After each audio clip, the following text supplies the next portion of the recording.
All right, everybody, welcome back to, where are we? My YouTube channel. That's right, me, Pat Flynn, and I'm here to give you the best, the ultimate, the grandest and most spectacular minimalist kettlebell program of all time that is humbly called the program FLYNNIMUM.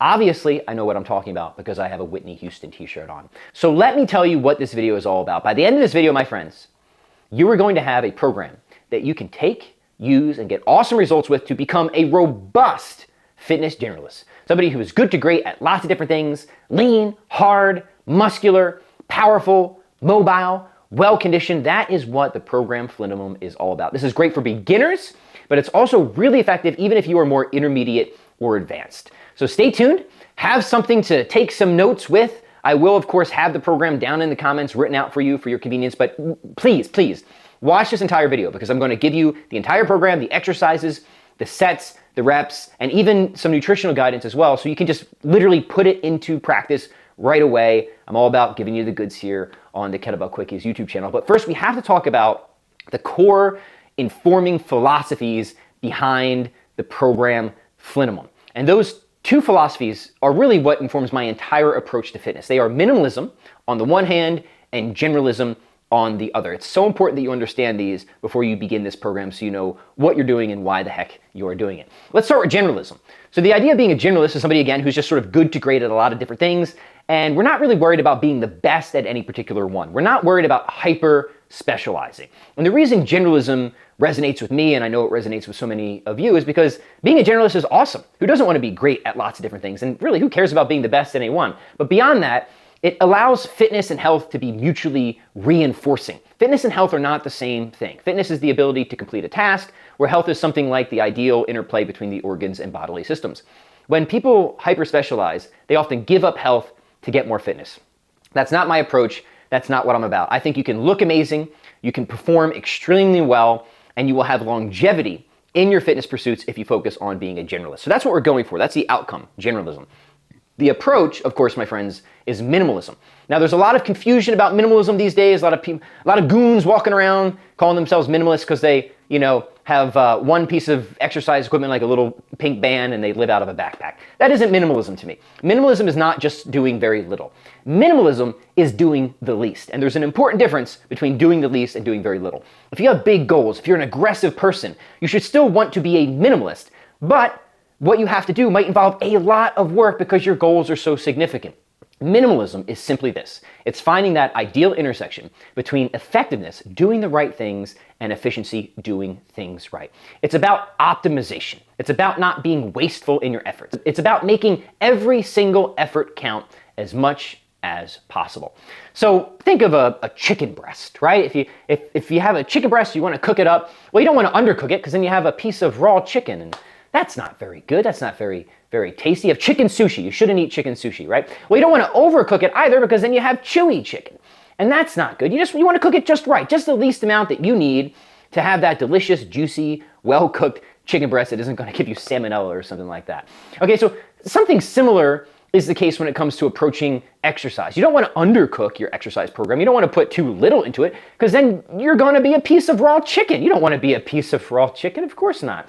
But you don't want to overcook it either because even if you do more than you absolutely have to, there might be some marginal returns, but at a certain point, those returns are so marginal and you quickly raise your risk of overtraining and burnout. It's just really not worth it. So we just want to be optimal. The minimalist, again, is about finding that ideal intersection between effectiveness and efficiency. And I think when you understand minimalism from this perspective, it's sort of like, well, duh. Why wouldn't you want to be a minimalist? Who wants to be, inefficient or ineffective with their exercise? So it's almost trivially true, but I still think it's significant and important. So that's where we're coming from, trying to be as effective and efficient as possible to make you an awesome and robust generalist. Okay, let's get into the program FLYNNIMUM right now.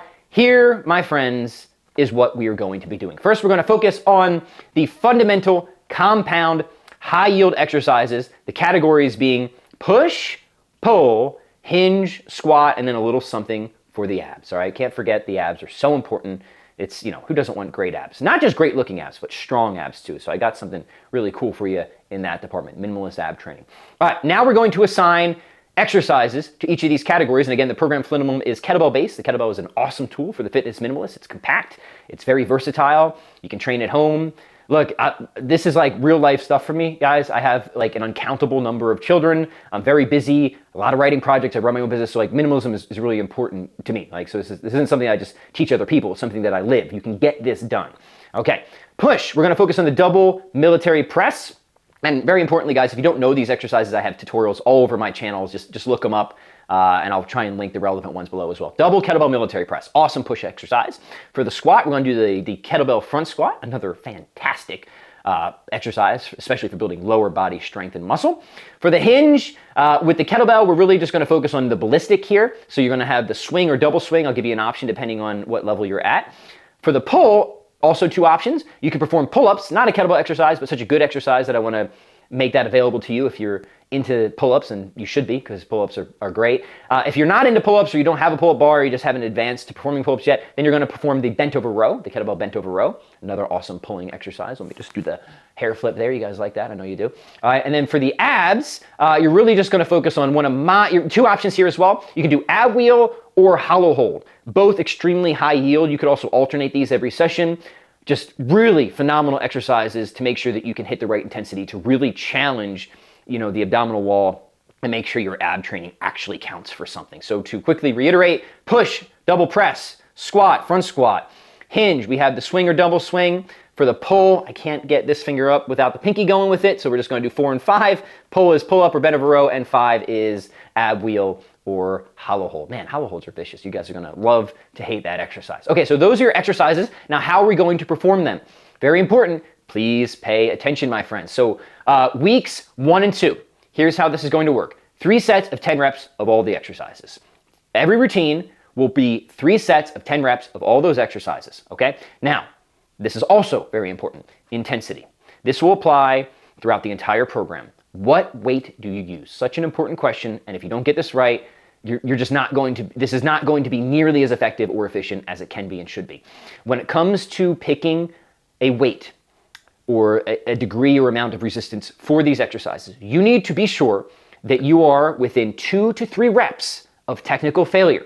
Technical failure is where you experience a significant qualitative deterioration of your technique. So say you're pressing and the weight really slows down and you have to like lean way back to finish that rep. That is technical failure. Or if your hips start kind of scooping and swooping in the front squat, that is technical failure. Whenever it really slows down or there's some clear breakdown of technique, that is technical failure.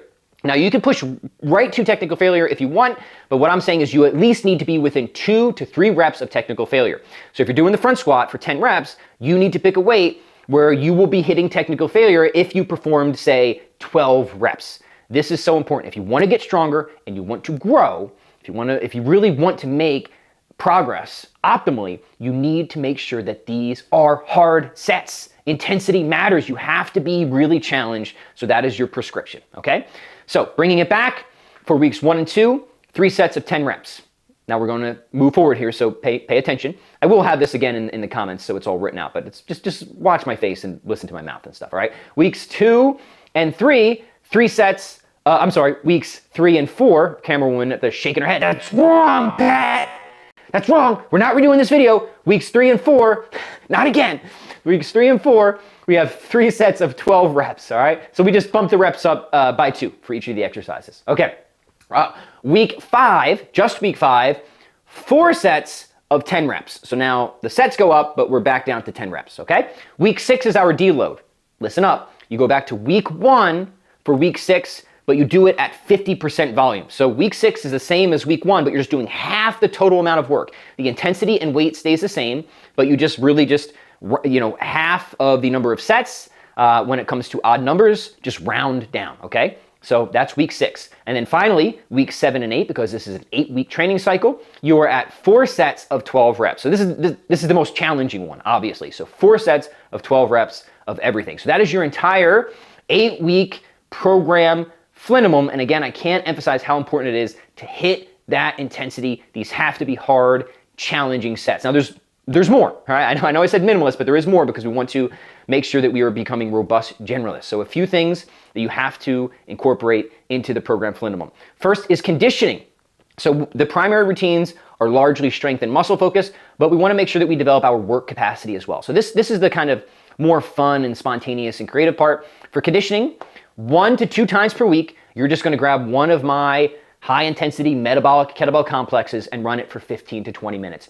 You can really just draw these from a hat. I have an excellent free resource over at 101kettlebellworkouts.com. That is a free PDF of 101 high intensity kettlebell metabolic resistance training complexes. You could literally just grab those at random 1 to 2 times per week, perform them, and that will cover your conditioning needs. So, having variety is really good and effective for conditioning. For strength, and muscle, we want more consistency. But for conditioning, variety really is sort of the spice of life, and it makes a lot of sense. So don't complicate it. Grab those workouts however you want to from a hat, sign numbers, throw dice. I don't care. Just do it 1 to 2 times per week. Preferably perform the conditioning on the days you are not doing the primary strength workouts. However, if it does have to be on the same day for whatever reason, then just do it after you complete the primary training routine. When it comes to how to structure this program throughout the week, I prefer you do not train on consecutive days. How many days per week should you train? Well, that also depends, right? So if you're a beginner, and this is important, if you're a beginner, I want you to run the primary routine 2 times per week. So you'll do all the exercises at the sets and reps that I told you about twice per week. So you could do Monday and Wednesday or Monday and Friday or something like that. If you are more intermediate or advanced, then you're going to perform them 3 times per week. But again, I prefer if you train on non-consecutive days. So Monday, Wednesday, Friday, or Monday, Wednesday, Saturday, something like that. If you put 2 days back to back, that's okay, but just definitely don't put 3 days back to back. Try to space the training routines out, the primary ones throughout the week, and then you can put the conditioning either after the primary routine, on the same day, or between the primary routines. Last thing we need to discuss is the nutritional component. This is really important because whether the program FLYNNIMUM pushes you to build more strength and muscle, or whether this is used as a fat loss program or body recomposition program, is really going to depend significantly on how you eat, your nutrition component. So I'm gonna make this super minimalist. If you want to gain strength and muscle, here's what I want you to do. I want you to figure out your caloric maintenance. Just use an online calculator. It's good enough to start. I'll put a link below for a resource on that.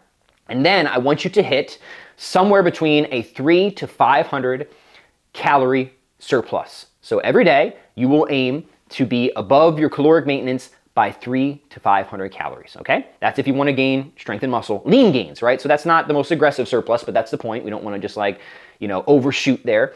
We just want to focus on those lean gains. All right, if you want to focus more on fat loss and body recomposition, losing fat while holding on to as much strength and muscle as possible, then again, you're going to take your caloric maintenance, but this approach is a little bit different. I want you to shoot for a 10 to 20% daily calorie deficit. So a 10 to 20% daily calorie deficit.